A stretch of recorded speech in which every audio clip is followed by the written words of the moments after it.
Hello guys, সকলে কেমন আছো? আমি একটা নতুন ব্লগ নিয়ে চলে এসেছি। এই ব্লগটা কিন্তু খুব ইন্টারেস্টিং হতে চলেছে, কারণ এই ব্লগে রয়েছে বেনারসের পুরো ট্রিপ, সাথে প্রয়াগরাজ আর অযোধ্যারও। আমরা কোথায় থাকলাম, কত খরচা পড়লো, কি কি ঘুরলাম, সমস্ত কিছু থাকছে এই ব্লগে। তো স্কিপ না করে চলো শুরু করা যাক। আমাদের কিন্তু ট্রেন বুনিয়াদপুর থেকে ছিল বিকাল 5:30টায়। ট্রেন বেশি লেট করেনি, 6:45টার মধ্যে চলে এসেছিলো। আমরা ঝটপট ট্রেনে উঠে পড়ি। তারপর পরের দিন দুপুর 12টায় আমাদের নামানোর কথা ছিল, সেখানে 30 মিনিট লেট ছিল, 12:30টায় নামিয়ে দেয়। আর সাথে আমাদের অনলাইনে যেহেতু রুম বুক ছিল, তো আমরা বেনারসে যাওয়ার সাথে সাথে আমাদের কিন্তু তারা নিতে চলে আসে। আমরা যে রুমে ছিলাম তার নাম বেনারসি ড্রিম গেস্ট হাউস, খুবই ভালো। আর আমরা যেহেতু ফ্যামিলি ট্রিপে গেছিলাম, তো আমরা একটাই রুম নিয়েছিলাম, হল রুম, কারণ সবার ইচ্ছা ছিল সবাই একসাথে হইচই করে থাকার জন্য। তো এটা দেখতে পাচ্ছ আমাদের সেই হল রুমটা, খুবই ভালো, নিট অ্যান্ড ক্লিন ছিল। আর ফ্লোরে যে বেডগুলো দেখতে পাচ্ছ, এগুলো কিন্তু খুবই কমফোর্টেবল ছিল। আমাদের এই রুমটা মোটামুটি 12 জনের ছিল। আমরা ছিলাম 11 জন অ্যাডাল্ট, আর একটা ছোট বাচ্চা, যেটা আমার ভাগ্নে হয়।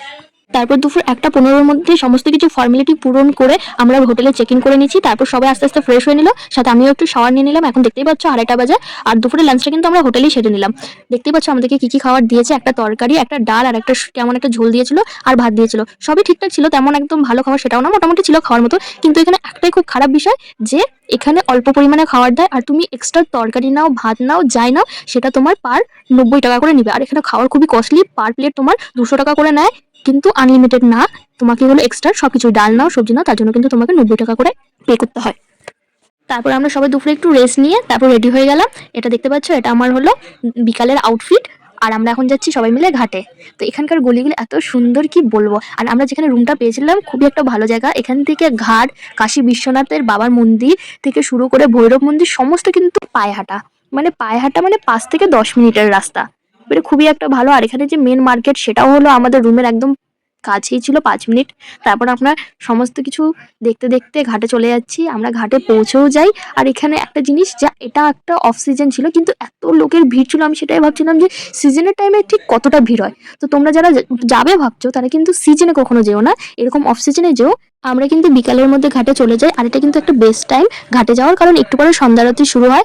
যারা মনে করছো যে বিকালে যাবে, অবশ্যই বিকালেই যাও, নয় তো সকালে যাও। আর সব থেকে ভালো বলবো বিকালে যাও, কারণ সন্ধ্যা আরতি কিন্তু বিকালেই হয়, আর সকালে শুধু আরশি ঘাটে সন্ধ্যা আরতি হয়। তারপরে আমাদের যেহেতু টাইম ছিল, সেজন্য আমরা বোটে উঠে গেলাম 84 ঘাট ঘোরার জন্য। তোমাদের সামনে যাদের কাশী বেনারস ঘোরার প্ল্যান আছে, তারা অবশ্যই কিন্তু গিয়ে বোর্ডে উঠো। বোর্ডে কিন্তু এই ঘোরার এক্সপিরিয়েন্সটা খুব দারুণ। কিন্তু একটা কথা মনে রাখবে, এখানে বোর্ডে ওঠার আগে দাম দর করে নিবে, 7 জায়গায় আগে দাম শুনবে, তারপরেই কিন্তু বোর্ডে উঠবে। কারণ এখানে 500 টাকায়ও বোট পাওয়া যায়, 100 টাকাও, 200 টাকায়ও বোট পাওয়া যায়।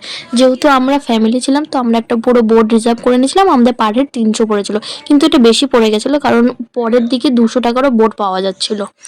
তো তোমরা অবশ্যই দাম দর করে নিবে সব জায়গায়। তোমরা শুধু বিকালের ভিউটা দেখো, বোর্ডে কত সুন্দর লাগছে চারদিক। আর আমি তো ছবি আর ভিডিও তুলতে খুব ভালোবাসি, জন্য আমি তো পুরো পোজ মেরে ছবি ভিডিও তুলতে স্টার্ট করে দিয়েছি আমার ইনস্টাগ্রাম আর ইউটিউবের জন্য। বিকালে সানসেটের টাইমে এরকম বোর্ডে ঘোরা, উফ, পুরো ড্রিমি একটা ব্যাপার। আর তোমরা যে সামনে ঘাটটা দেখতে পাচ্ছ, যেখানে আগুন জ্বলছে, এটা কিন্তু সেই বিখ্যাত মণিকর্ণিকা ঘাট, যেখানে কিন্তু প্রতি মুহূর্ত আগুন জ্বলতে থাকে, কখনো নেবে না। সারাক্ষণ কোনো না কোনো ডেড বডি জ্বলতে থাকে। আমরা যখন ঘাটের কাছে গেছিলাম, তখন কিন্তু অলরেডি 7 থেকে 8টা ডেড বডি জ্বলছিল, এবং পাশে কিন্তু আরো 10টার মতো ডেড বডি রাখা ছিল।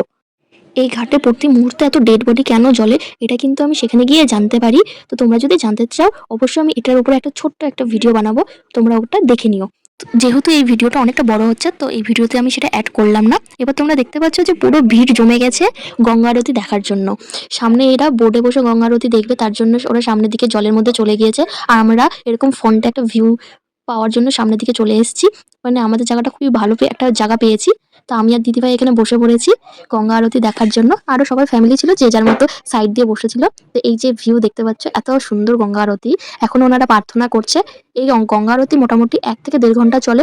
6-7 রকমের আরতি করে মা গঙ্গার উদ্দেশ্যে। আর এই দৃশ্যটা এত সুন্দর, মানে বলে বোঝানো যাবে না। যারা অলরেডি ঘুরে এসছে তারা জানে, আর যারা ঘোরোনি, ভাবছো কি, চলে যাও, নিঃসন্দেহে চলে যাও ভোলেনাথের নগরী কাশী বেনারসে। তারপর গঙ্গা আরতি শেষের আগে আগে আমরা বেরিয়ে পড়লাম, যেহেতু গঙ্গা আরতি শেষ হলে অনেকটা ভিড় জমে যাবে, তো বেরোনো মুশকিল হবে, সেজন্য আমরা একটু আগে বেরিয়ে পড়েছি। এই যে আমরা এখন যাচ্ছি, আর এই যে আমার ভাগ্নে আছে, ওকে দিয়ে কিন্তু আমরা সমস্ত সাধু বাবাকে দান করাচ্ছিলাম। এই জিনিসটা এর জন্য ভিডিওতে নেওয়া কারণ হলো ও কিন্তু বাচ্চা হলো দান করাতে কিন্তু ও খুব আনন্দ পাচ্ছিল। পরের দিন আমি কিন্তু একটা জিনিস আমরা লক্ষ্য করলাম যে আমরা একটা মন্দিরে গেছিলাম, সেখানে পার্স ফোন কিছুই অ্যালাউ ছিল না। তো ওর ২টা চকলেট আমাদের কাছে ছিল ডেইরি মিল্ক, তো সেটা নিয়ে মন্দিরের ভিতরে ঢুকেছিলাম। বেরোনোর টাইমে কিন্তু ও ২ সাইডে ২টো বাচ্চা, ছোট, ছোট বাচ্চা তার মার সাথে বসে নিয়ে ভিক্ষা করছিল।